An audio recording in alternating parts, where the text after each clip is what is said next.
Assalamualaikum warahmatullahi wabarakatuh. UTBK gelombang 1 dan 2 mana lebih diuntungkan? Apakah penskoran dan pembobotan dilakukan per gelombang atau setelah gelombang 1 dan 2 selesai dilakukan? Yang jelas UTBK sistem gelombang tapi pesertanya hanya boleh satu gelombang, ini akan berpengaruh pada skor UTBK. Sistem ini baru dipakai di UTBK 2020 dan merugikan peserta di gelombang kedua. Akankah tahun ini berulang?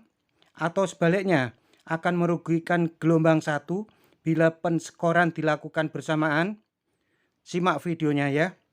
Tapi jangan lupa subscribe dan share ya, agar kita bisa berbagi ilmu kepada teman-teman lainnya.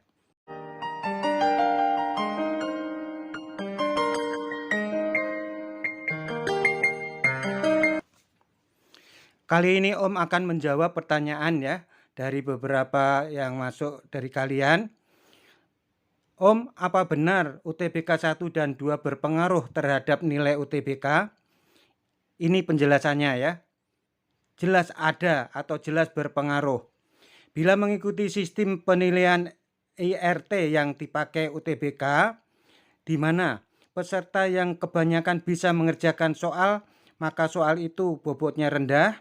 Peserta yang kurang lebih separuh bisa mengerjakan soal, maka bobot soal itu menjadi sedang. Dan peserta yang sedikit yang bisa mengerjakan soal, maka bobot soal itu menjadi tinggi. Apalagi bila soal di gelombang 1 tidak berbeda dengan di gelombang 2, maka logikanya gelombang dalam UTBK akan mempengaruhi nilai. Mengapa? Pertama, soal yang di gelombang 1 yang dianggap mudah menjadi soal sangat mudah, meski tidak ada kategori soal sangat mudah dan tetap digolongkan sebagai soal mudah. Kedua, menjadi persoalan ketika soal kategori sedang di golongan 1 menjadi soal kategori mudah di golongan 2, sehingga bobotnya mengecil di gelombang 2. Apalagi soal kategori sulit di gelombang 1 bisa menjadi soal kategori sedang dan mudah di gelombang 2. Dengan demikian, itu artinya gelombang UTBK berpengaruh terhadap nilai atau skor UTBK kan? Kalau dengan analisa ini, maka yang dirugikan adalah peserta UTBK gelombang 2 atau yang diuntungkan peserta di gelombang 1. Ini terjadi di UTBK 2020 lalu. Ada yang bertanya, kok bobot nilainya di gelombang 2 bisa jadi turun? Apa penyebabnya Om? Ini penjelasannya ya. Itu dipengaruhi oleh beberapa hal antara lain. 1. Di gelombang 2 punya tambahan waktu yang cukup bagi peserta UTBK untuk belajar dan mempersiapkan diri. Yang kedua, di gelombang 2 mereka diuntungkan dengan munculnya dalam tanda petik bocoran soal di gelombang 1 dan rata-rata bimbel membimbingnya secara super intensif dalam pembahasannya. Dengan tipe soal yang nyaris sama, tentu peserta UTBK gelombang 2 merasa diuntungkan. Awalnya mereka memang senang karena bisa lebih mudah mengerjakan soal-soal itu. Tapi mereka lupa bahwa sebenarnya tanpa disadari bobot soal menjelma menjadi soal kategori mudah dan bobotnya mengecil. Itu sesuai dengan sistem item respon teori ya atau IRT yang dipakai penilaian UTBK. Kemudian ada yang bertanya, tapi penjelasan LTMPT bahwa scoring atau pembobotan dilakukan bersama-sama setelah UTBK 1 dan 2 selesai. Bagaimana menurut Om? Ini jawaban Om ya. Jawaban dari LTMPT itu justru menarik bila dikaitkan dengan ada pengaruhnya atau tidak gelombang 1 dan 2 terhadap nilai atau skor UTBK. Justru ini menegaskan bahwa jelas ada pengaruhnya. Kali ini yang dirugikan giliran yang gelombang 1. Kok bisa? Begini penjelasannya. Kalau di gelombang 1 soal itu kategori sulit, kemudian di gelombang 2 menjadi mudah dikerjakan peserta gelombang 2, kemudian di skor bersama, itu jelas akan menguntungkan peserta gelombang 2. Dengan soal yang sama di gelombang 1, peserta kesulitan mengerjakannya, sementara di gelombang 2 diuntungkan waktu dan bocoran dalam tanda petik sehingga merasa mudah, dan keduanya diadu bersama-sama, ya jelas yang gelombang 2 akan unggul. Itu analisa rasionalitas saja. Jadi penskoran memang harusnya dilakukan per gelombang ya Om. Pinter kamu sebagai calon mahasiswa kaum cerdik pandai yang bergelut dengan tradisi keilmuan, mestinya kamu kritis seperti itu. Berpikir terukur, objektif, dan solutif.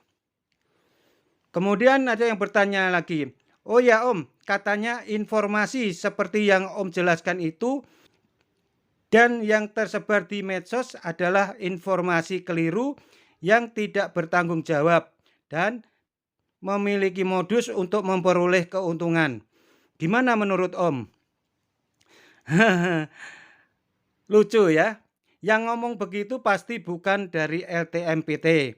Karena LTMPT isinya para profesor, orang-orang pinter, para akademisi yang terbiasa dengan tradisi keilmuan dan perbedaan pendapat. Bila ada orang menganalisa suatu kebijakan publik berdasar pengalaman dari praktek-praktek kebijakan itu, kemudian menganalisanya untuk kemudian mencari solusi yang terbaik agar tak merugikan pejuang UTBK, kan wajar. Jadi jangan terus merasa benar sendiri dan menuduh yang bukan-bukan. Itu sungguh kekanak-kanakan. Hanya mengedepankan prasangka buruk, gak ilmiah belas lah. Memang apa yang Om sampaikan juga belum tentu sepenuhnya benar, tapi Om berusaha untuk objektif. Om hanya menyodorkan alternatif strategi agar kalian bisa menaklukkan UTBK dan diterima di PTN impian. Lebih dari itu insya Allah tidak ya. Jadi agar gelombang 1 dan 2 sama-sama tidak dirugikan, gimana solusinya Om? Ini menurut pendapat Om ya. 1. Penskoran dan pembobotan sebaiknya dilakukan per gelombang bila soal gelombang 1 dan 2 sama. Kedua, penskoran dan pembobotan bisa dilakukan bersama setelah gelombang 1 dan 2 selesai dengan catatan soal dibuat berbeda antara gelombang 1 dan gelombang 2. Biasanya kan panitia punya bank soal. Misal, dari satu jenis soal ada 10 soal yang setara asumsi tingkat kesulitannya. Maka di gelombang 1 bisa 5 soal dikeluarkan dan 5 lainnya yang berbeda dikeluarkan di gelombang kedua. Itu kalau dalam kondisi tidak normal seperti saat pandemi COVID seperti sekarang ini. Tapi bila dalam kondisi normal, sebaiknya UTBK dilakukan serentak dalam satu gelombang sehingga penskoran dan pembobotan tidak merugikan semua pihak.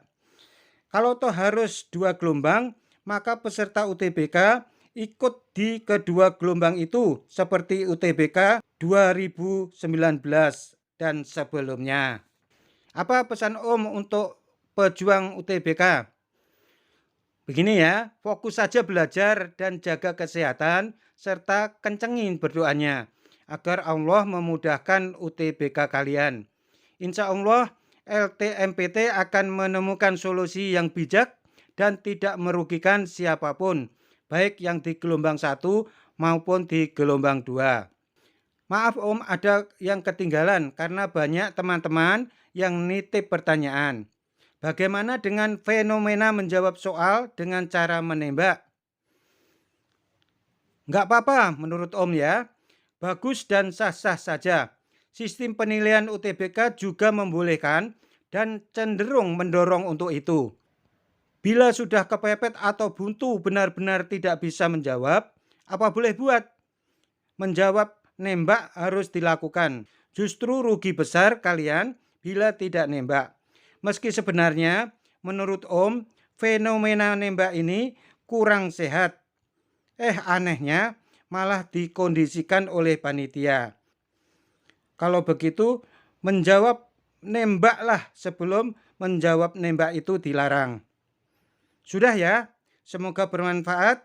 Apabila ada kata atau pendapat Om yang kurang berkenan, Om minta maaf. Astagfirullah, hanya kepada Allah Om memohon ampun. Terima kasih. Wassalamualaikum warahmatullahi wabarakatuh.